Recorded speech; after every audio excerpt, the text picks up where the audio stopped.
Hello students. So in this particular session, let us discuss the fundamentals of vectors. So why we need vector, first and foremost thing.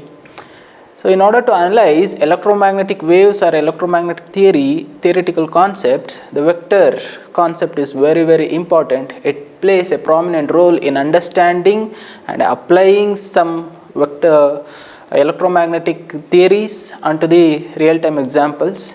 Okay, so it is very important thing we need to know before going deep into the electromagnetic wave theory. So there are two kinds of quantities we can come across. One is a scalar quantity and another one is vector quantity. What do you mean by a scalar and what do you mean by a vector quantity? Okay, so let me define a scalar quantity with an example. Scalar and a vector quantity with an example. What do you mean by scalar? A scalar is a function which denotes only the magnitude of a particular component. Okay, scalar is a function which denotes only the magnitude of that particular component. For example for scalar is a mass of a device, volume of a geometrical shape, or intensity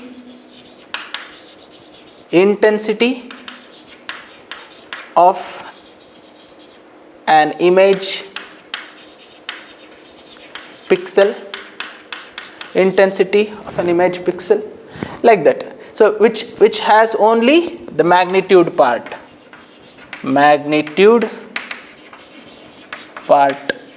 only, which is very important. Scalar has only the magnitude part. The example for this in mathematical form is x plus 10 or simply 10x. Okay, so this is the example for a scalar quantity. Scalar quantity has only the magnitude component which doesn't have any directional component. But coming to the vector form, it is a function which has both magnitude as well as direction. Okay, for example for this is electric field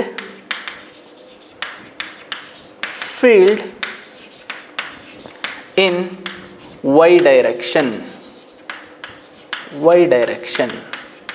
Here in this particular example, the electric field is a magnitude. Electric field represents the magnitude component and it is acted along y direction. That means it has both the information, that is magnitude as well as direction information. These two components are represented by a function called a vector. Hence we are calling vector as a two-dimensional one. One is having magnitude information as well as directional information. Example is electric field is acting along y direction. The magnetic field is acting along x direction. We can say all these things for a vector representation. Now moving forward to this topic, scalars and vectors, how an electromagnetic concept can be represented by using a vector form or vector analysis. So in order to analyze electromagnetic theoretical concepts, so we need to apply vector basics. These vector basics are dependent on coordinate systems. In electromagnetic wave theory, the three orthogonal coordinate systems which we are going to see are Cartesian coordinate system, cylindrical coordinate system and spherical coordinate system. There are three coordinate systems, three orthogonal coordinate system which we are going to see. Number one is rectangular or Cartesian coordinate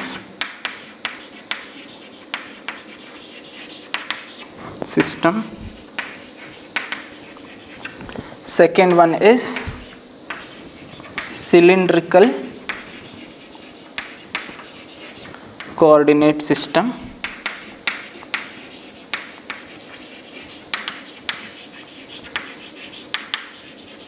And third one, spherical coordinate system. Let us go one by one with respect to these three orthogonal coordinate system. Let us consider rectangular coordinate or Cartesian coordinate system. Why the name rectangular coordinate system? Okay, in order to construct a rectangle, what are the three components you need? Length, breadth and height, right? So in order to construct a square or rectangle, what are the three components we need? One component is length, another component is width and another component is height. These three components are perpendicular to each other. These three components are represented by three axis system, that is x, y, z. That is x, y, z. So one of the component is acting along x direction and other one along y and other component along z. Length, breadth and height. These three components are acting along each of the axes, hence the name called as rectangular coordinate system. Now coming to this cylindrical coordinate system. In order to construct a cylinder, what are the three components we need? So in order to construct a cylinder, cylindrical one, let me write it here. For rectangle, in order to construct a rectangle like this,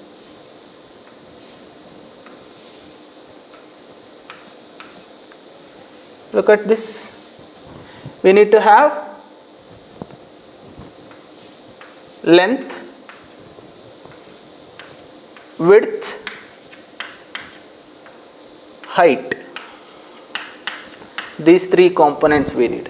Length, breadth and height. These three components we need. Hence the Cartesian coordinate system or rectangular coordinate systems are represented by x, y, z. Similarly, in order to construct a cylinder, look at this diagram. In order to construct a cylinder, what are the three components we need? Consider this as an origin. In order to construct a cylinder, we need to have radius, which is represented by rho, and height, which is represented by z, and the angle to represent the curved surface. The angle to represent the curved surface is denoted by phi, which is called as azimuthal angle. The angle which is required to represent the curved surface of the three-dimensional cylinder, which is called as azimuth angle, which varies from 0 to 360 degree starting from x-axis. Okay. The three variables in order to represent the cylindrical coordinate system is radius, rho, azimuthal angle phi and height of the cylinder z. Therefore, the three variables which are required for the cylindrical coordinate system is rho, phi, z. Then coming to the spherical coordinate system, so in order to represent this sphere, so we need to have again another three components. One is r, phi and theta. Radius, azimuthal angle and the solid angle theta. We need to have three different coordinate system. In this session, let us discuss rectangular coordinate system as well as cylindrical coordinate system. In the next class, let us go with spherical coordinate system in detail. Okay? Let us discuss rectangular coordinate system in detail. Rectangular coordinate system. Okay, this system is represented by three axes which are perpendicular to each other. This is z axis, this is y axis, and this is x axis. As the name suggests, it is a rectangular coordinate system. We need to draw a rectangular for our analysis.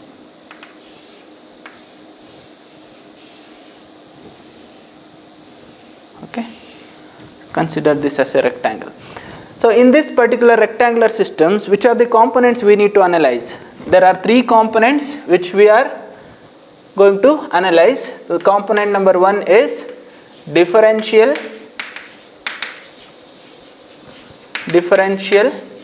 length. Second component is differential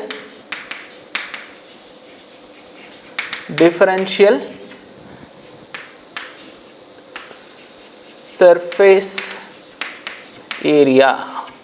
Third one is differential volume.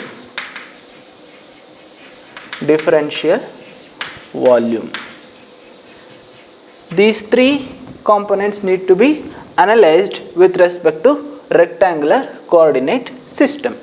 So in order to analyze the differential length, let us consider the three axes one more time. Okay, this is z, this is y, and this is x. Let us consider a point. P arbitrarily chosen. Let us consider a point P which is arbitrarily chosen. This point P is having all the coordinates with respect to x, y, and z values, right? So this point is having all the three coordinate values. So the distance from origin to this point P along y axis is represented by dy. The distance along the z axis to this point P is represented by dz. The distance along x direction to this point, you need to assume it as a three-dimensional thing. Okay, in your mind you need to assume it as a three-dimensional view of this particular axis system. So along x direction it is having some distance. Let me write here, this is dx. Dx is the distance along the x direction, dz is the elementary distance along the z direction, dy is the elementary distance along y direction. Got it? So this is the point at which all the three distances are going to meet. Okay, now if I consider the differential length here, dl, between this point and the origin of this system. What is the differential length which we are going to represent? See, differential length dl is equal to, which is a vector, which is a representation of vector, dl is equal to dl along x direction plus dl along y direction plus dl along z direction, where dl along x direction is obtained by the differential length dl into the unit vector acting along x direction. The unit vector acting along x direction is a cap x. Unit vector acting along y direction is a cap y. Unit vector acting along z direction is a cap z. Similarly, here dly is obtained by the differential length dl into the unit vector a cap y plus the differential length dz into the unit vector a cap z. This is how the differential length is represented in rectangular or Cartesian coordinate system. Got it? Then coming to the second part, differential surface area. So how to represent differential surface area? Look at this geometrical shape. See, what is this differential length represent? This represents dy and this represents dz, and what about this? This represents dx. Similarly, this face is dz, this face is dy, and this is dx, this is dy, and again this is dx, right? This is dz again. Okay, parallel components are same. See, in order to obtain the differential area out of all the surfaces, why we are considering only 3 faces? How many faces we are having in this particular rectangular representation? There are 6 faces. Okay, so all the 3 faces which we have considered is equivalent to the rest of the 3 faces because they are opposite to each other. Okay, so hence we need to consider only the 3 faces. Okay, so at this point the vector ejecting from this is a cap x. The vector which is ejecting in this direction is a cap y. The vector which is ejecting in this direction is a cap z. Then differential surface area vector along this direction is ds x. The differential surface area along this direction is ds y. The differential surface area along z direction is ds z. How we are going to define differential surface area along x, y and z directions? See, area of this rectangle is equal to length into breadth, right? So what is the length of this? Length of this is dy, breadth is dz. Therefore dy into dz into a cap x. This is the differential surface area towards the x plane. Got it? Similarly, towards y plane, what is the length? Dx, width dz into a cap y. This is the differential surface area along y direction. Then coming back to this, differential surface area along z direction is, what is the breadth? Length dx into breadth dy into a cap z. These are the 3 components of differential area of a rectangular coordinate system. Then coming to the volume, differential volume, what is the general equation for a volume of a cube? Volume of a cube is length into breadth into height, right? So what is the length? Differential length dx, differential width dy, differential height dz. Therefore differential volume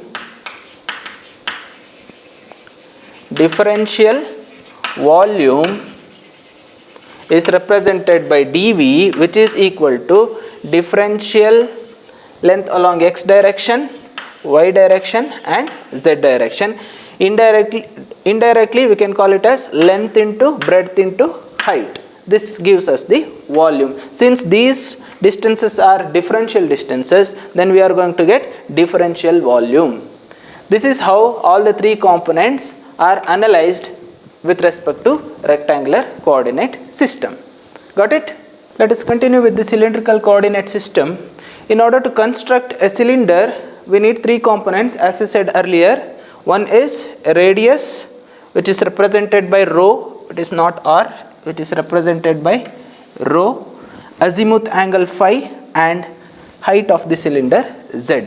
So the unit vectors acting along these 3 components are a rho cap, a phi cap and a z cap. How these unit vectors are represented in this form? Look at this. The direction of this radius rho is always perpendicular to the surface. The direction of this radius rho of a cylinder is always coming out of the cylindrical curved surface which is perpendicular always. Hence the direction of this vector rho is in this form. Then coming to the direction of z component, height of the cylinder, which is same as the previous rectangular coordinate system, which is perpendicular to this y and z axis, which is vertical. So direction of z is upwards along the z axis. Then the important thing is the direction of this azimuth angle phi. We know that azimuth angle always varies from 0 to 360 degrees starting from x axis. It starts from x axis and it goes in anti-clockwise direction to cover the complete 360 degree. It acts tangential to the curved surface of this cylindrical geometry. So I will repeat, the direction of this azimuth angle acts tangential to the curved surface of this cylinder. Hence the direction of this azimuth angle phi is in this direction, which is represented by a unit vector a cap phi. Got it? So a cap phi is always tangential to the curved surface of the cylinder. This is the angle variation of cylindrical coordinate system. Okay, direction of this cylindrical coordinate system. Then coming back to the differential length. As I said in the previous case, differential length dl is represented by the symbol dl in the vector form. Look at this. If we consider this cylinder, we need to cut open a differential part out of this, right? So assume this as a three-dimensional cylinder. Now we are cutting this part which is called as elementary surface or elementary volume we are considering. If we cut open this part and project this on the three-dimensional axis, which look like this. Three-dimensional cut of this particular area is projected in this fashion. Okay. Now the differential length along all the three components z, phi and r is represented in this three-dimensional view. Along z direction the differential length is dz. Along radial direction the differential length is d rho, and along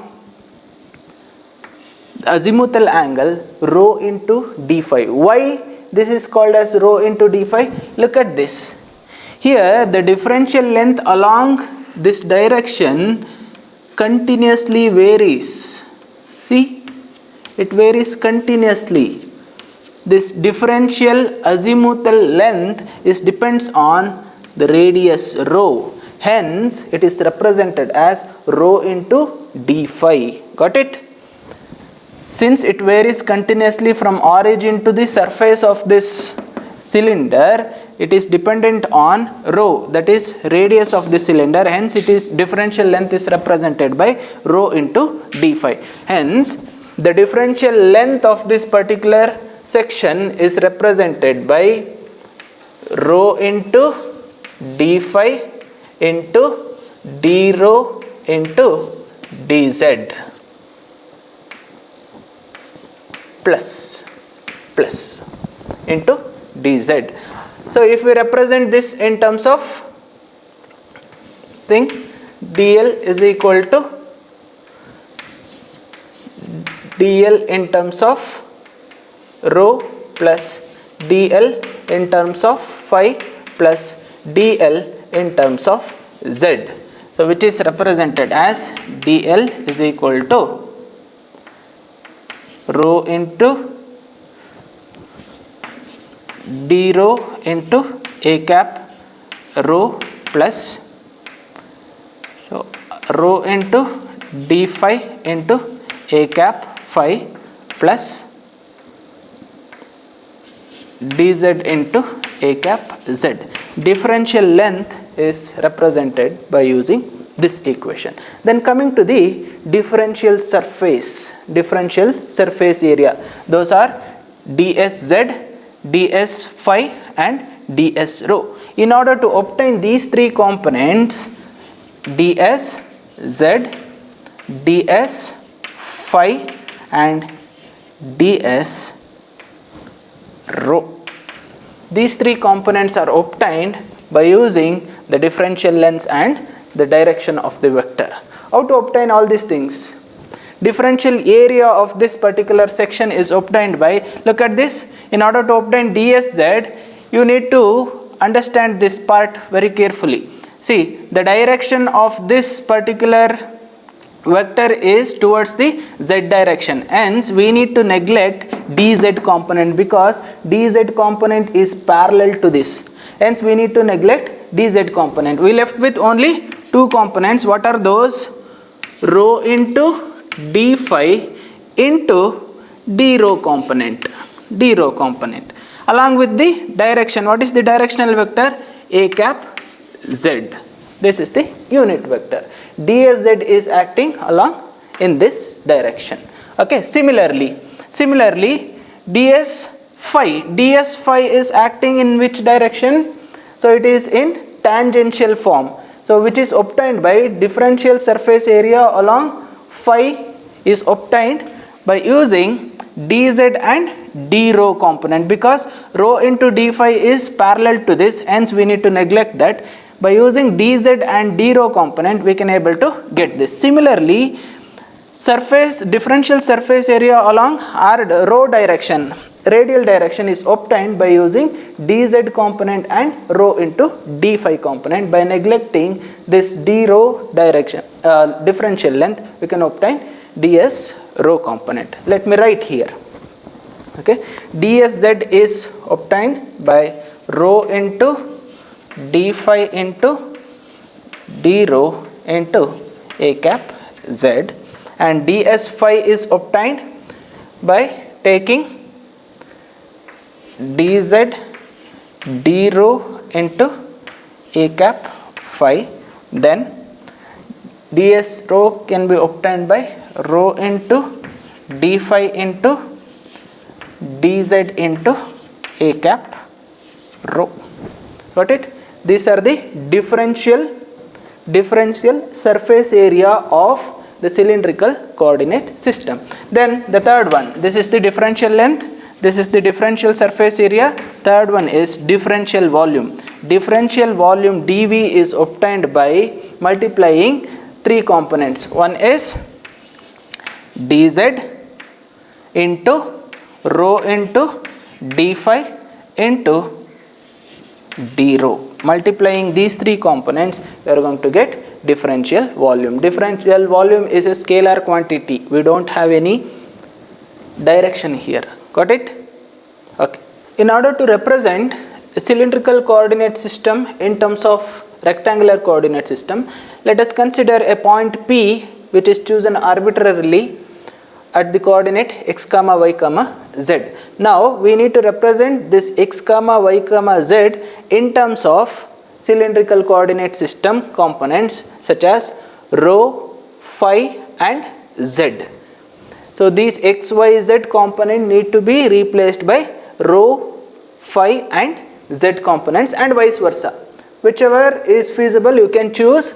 So rectangular to cylindrical coordinate system conversion or cylindrical to rectangular coordinate conversions. Okay, so let me explain this. So we have chosen this point P arbitrarily along ZY plane. If I see this point from the top end, it is projected on XY plane. Okay, previously it was on ZY plane. Okay, now if I look this point P from the top view, it will be projected on X and Y plane like this. This point P comes into this point from the top view. Now this point P is at a radial distance rho from the origin and which is at a azimuthal angle phi from the x axis. Okay, we don't have z information because we are watching this point P from the top view. We won't get the height information from the top view. Got it? Now if we try to resolve this vector rho, what we are going to get? So we are going to get rho sin phi along y direction and rho cos phi along x direction. These are the two resultant vectors of this vector, original vector rho, resultant components of this vector rho. So rho cos phi is resolved along x axis, rho sin phi is resolved along y axis. Since these two components are parallel, so this is also rho cos phi and this is also rho sin phi. Got it?